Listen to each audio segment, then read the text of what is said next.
নমস্কার বন্ধুরা, সাগর উইথ ইউতে সকলকে স্বাগত। এটা বর্ষাকাল, এখন অনবরত বৃষ্টি হয়েই চলেছে। এই বৃষ্টির জলে প্রচুর পরিমাণে মিনারেলস থাকে এবং মাইক্রোনিউট্রিয়েন্টসও থাকে, যেগুলো কিন্তু আমাদের গাছের বৃদ্ধির জন্য খুবই প্রয়োজন। তাই বর্ষাকালে দেখবেন সমস্ত গাছেরই গ্রোথ বেশ সুন্দর হয়, সবুজে সবুজে ভরে যায় গাছগুলো। আর বৃষ্টির জলে 78 থেকে 80% পর্যন্ত নাইট্রোজেন থাকে, যেটা কিন্তু গাছের বৃদ্ধির জন্য খুবই দরকার।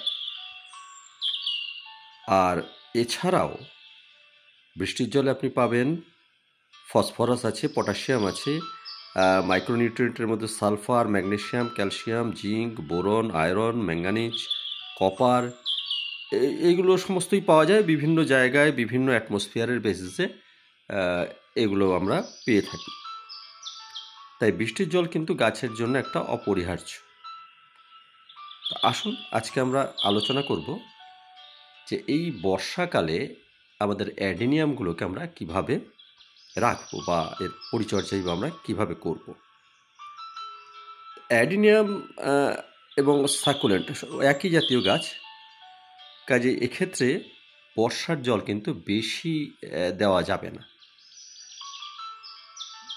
অবশ্যই আমরা বর্ষার জল খাওয়াবো গাছগুলোতে, তাতে কিন্তু দেখবেন গাছের বৃদ্ধি বেশ সুন্দর হচ্ছে।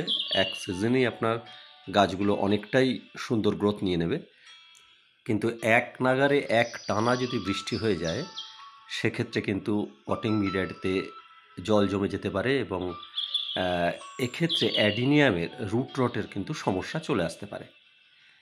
তাই আমরা প্রথমে যেটা করব সেটা হচ্ছে পটিং মিডিয়াটাকে আমরা যখন তৈরি করব, খুব সুন্দর করে পটিং মিডিয়াটা তৈরি করব, যাতে পটিং মিডিয়াটা ওয়েল ড্রেনেজ হয়।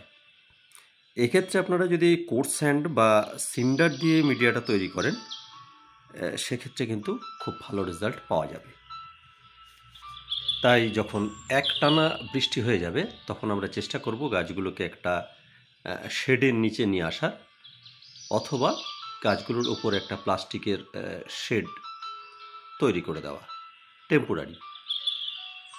এছাড়াও ধরুন অনেক বড় বড় টব রয়েছে যেগুলো আমরা শেডের ভেতরে নিয়ে আসতে পারছি না, সেক্ষেত্রে আমরা কি করব, এই ছোট টবটা দিয়ে আমি দেখাচ্ছি। দেখুন, একটা প্লাস্টিক আমরা নেব, একটা বেশ বড় সড়ো একটা প্লাস্টিক নেব, যাতে করে টবটা পুরো ঢেকে যায়।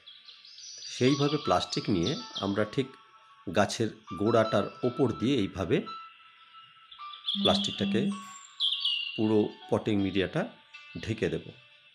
ঢেকে এই গাছের গোড়ার ঠিক এইভাবে ঢেকে দিয়ে গাছের গোড়াটাকে আমরা একটা কিছু সেলো টেপ বা দড়ি দিয়ে গোড়ার পোর্শনটাকে আমরা বেঁধে দেব। এইভাবে দিয়ে জাস্ট গোড়াটাকে আমরা এইখানটা ধরে সেলো টেপ বা যে কোনো একটা দড়ি দিয়ে আমরা বেঁধে দেব। তাহলে হবে কি, জলটা এইখানে পড়ে আর পটিং মিডিয়ার মধ্যে যেতে পারবে না।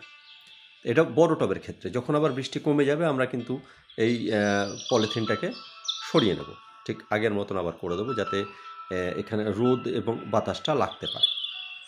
এটা একটা প্রসেস। এছাড়াও দেখবেন এই বর্ষাকালে আমাদের অ্যাডিনিয়াম গাছগুলোর কিছু কিছু পাতা হলুদ হয়ে যাবে। এটা একদম চিন্তার কোনো কারণ নেই। এই সময় পাতাগুলো হলুদ হবে, এটা একটা ন্যাচারাল প্রসেস। আমরা এই হলুদ পাতাগুলোকে কিন্তু ধরে ধরে ফেলে দেব। সমস্ত হলুদ পাতাগুলো দেখবেন আপনাকে টানতে হবে না, জাস্ট ধরলেই দেখবেন পাতাগুলো ভেঙে আপনার হাতে চলে আসছে। এই পাতাগুলোকে আমরা কিন্তু গাছ থেকে সব সরিয়ে ফেলব।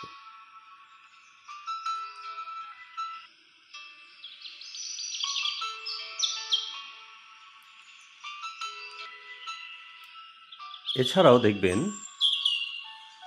এই টবের গোড়াতে প্রচুর পাতা আপনা আপনি পড়ে জমে রয়েছে। সেই পাতাগুলোকে কিন্তু আমরা টবের থেকে পরিষ্কার করে দেব। নাহলে এই পাতাগুলো থেকেই কিন্তু ফাঙ্গাস অ্যাটাক করতে পারে গাছের গোড়াতে, তাই পাতাগুলোকে আমরা সরিয়ে দেব। আর এই বর্ষাকালে আমরা কিন্তু গাছের গোড়ায় যে সমস্ত ঘাস বা আগাছা জন্মায় সেগুলোকে আমরা ফেলবো না, কেননা এই গাছগুলো কিন্তু অতিরিক্ত জল শোষণ করে নেয়, ফলে অ্যাডিনিয়ামের ওপর প্রেশারটা কম পড়ে। কাজেই আমরা এগুলোকে এখন পরিষ্কার করব না, বর্ষাচার চলে গেলে তারপরে আমরা এগুলো সমস্ত তুলে পরিষ্কার করে দেব।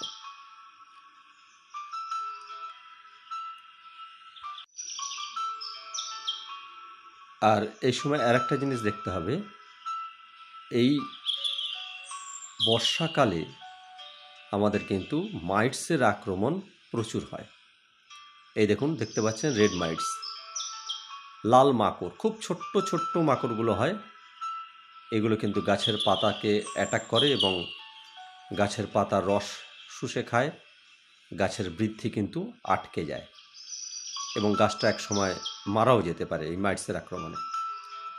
আমরা জেনারেলি অ্যাডিনিয়ামে খুব বেশি রোগ দেখা যায় না। এক হচ্ছে ছত্রাকজনিত কারণে গোড়া পচা রোগ বা স্টেম পচা রোগ, আর মাইটসের আক্রমণ হয় পোকার আক্রমণ, আর এছাড়া মিলিবাগের আক্রমণ কিছু কিছু ক্ষেত্রে দেখা যায়। এই রেড মাইটস আপনারা বুঝবেন কি করে? দেখুন, পাতার উপরে ছোট ছোট ছোপ ছোপ পড়ে যাবে লাল লাল, এবং পাতাটা উল্টে দেখবেন পিছন দিকে ক্ষুদ্র ক্ষুদ্র প্রচুর লাল লাল এইভাবে, এই দেখুন মাকড়ের আনাগোনা হচ্ছে, লাল লাল ছোট ছোট মাকড় ঘুরে বেড়াচ্ছে। খালি চোখে খুব সহজে এদের দেখা যায় না, কিন্তু একটুখানি ভালো করে নজর করলে পরেই বুঝতে পারবেন যে তারা নড়ে চড়ে বেড়াচ্ছে। এই পাতার পেছন দিকে দেখুন, হালকা করে টেনে দিলেই লাল লাল একটা আস্তরণ পড়ে যাবে, ওগুলো মারা গিয়ে তার ব্লাডটা লেগে যায়। এখন আমরা আসি, তাহলে আমাদের করণীয় কি? আমরা প্রথমেই যেটা করব, 5-7 দিন পর পর একটা ফাঙ্গিসাইড আমরা গাছে স্প্রে করে দেবো। সেটা সাফ হতে পারে, এবং এছাড়াও আমি যেটা স্প্রে করি সেটা হচ্ছে অ্যামিস্টার টপ। এটা খুব ভালো একটা ফাঙ্গিসাইড, সিস্টেমিক ফাঙ্গিসাইড। এই অ্যামিস্টার টপ আপনারা 1 লিটার জলে 1 ml দিয়ে সারা গাছটাতে স্প্রে করে দিতে পারেন, এবং এর গোড়াতেও আপনারা দিয়ে দিতে পারেন। যাদের অ্যামিস্টার টপ নেই তারা কিন্তু সাফ, খুব ভালো সাফও আপনারা ইউজ করতে পারেন। এছাড়া মাকড়ের জন্য আমরা কি করব? মাকড়ের জন্য আমরা এক হতে পারে ওমাইট। এই ওমাইট ওষুধটি 1 লিটার জলে 1 ml দিয়ে আমরা গাছের সারা গাছটায় স্প্রে করে দিতে পারি। এছাড়াও আরও একটা ওষুধ যেটা আমি স্প্রে করি, সেটা দুটো ওষুধের মিশ্রণ। এক হচ্ছে কনফিডার 1 ml, এবং তার সাথে আমরা নিয়ে নিই বায়ো এমপাওয়ার। এই বায়ো এমপাওয়ারও 1 ml। এই দুটো প্রোডাক্ট আমরা, কনফিডার এবং বায়োপারেম, এই দুটো 1 ml করে 1 লিটার জলে নিয়ে আমরা সারা গাছটাতে কিন্তু স্প্রে করে দেব। এবং মনে রাখবো, স্প্রে করার সময় আমরা অবশ্যই এর সঙ্গে একটা স্টিকার ইউজ করব। আপনারা যে কোনো স্টিকার এখানে ইউজ করতে পারেন। সেক্ষেত্রে আপনারা যদি স্টিকার নাও থাকে আপনাদের কাছে, ছোট ছোট শ্যাম্পুর পাউচগুলো আপনারা এক্ষেত্রে ব্যবহার করতে পারেন। আর যেটা করণীয়, যে আমরা এই ওষুধগুলো কিন্তু সবসময় সন্ধেবেলায় স্প্রে করব, এবং এইভাবে গাছের সারা গাছের পাতাগুলোতে, সারা গাছের পাতায় আমরা এগুলো স্প্রে করে দেবো। এবং এটা খালি ওপরে নয়, গাছের পাতার নিচের দিকটাতেও এই স্প্রেটা কিন্তু আমাদের করে দিতে হবে, যাতে নিচে যেই মাকড়গুলো থাকে সেগুলো যাতে খুব সহজেই মারা পড়ে। এ তো গেল পোকামাকড় মারা এবং ফাঙ্গাসের আক্রমণ থেকে গাছকে বাঁচানো। এবার আর একটা কাজ আমাদের করতে হবে, সেটা বর্ষাকাল বলে না, সারা বছরই মাঝে মধ্যেই আমাদের এই গাছের কডেক্সটাকে হাত দিয়ে হালকা হালকা করে চেপে দেখে নিতে হবে যে কোনো রকমের পচন ধরছে কিনা ভেতরে ভেতরে। এটা অবশ্যই আমাদের করণীয়, কেননা অ্যাডিনিয়াম এমন একটা গাছ যে এই কডেক্স ভেতর ভেতর থেকে পচতে শুরু করলে একে কিন্তু সহজে বাইরে থেকে বোঝাও যায় না, এবং আস্তে আস্তে গাছটা কিন্তু মৃত্যুর মুখে চলে যায়। তাই এই কাজটা আমরা অবশ্যই করব মাঝে মধ্যেই। আর একটা জিনিস বলে রাখি, এই সময় অনেক গাছেই দেখবেন শীটপট চলে এসছে।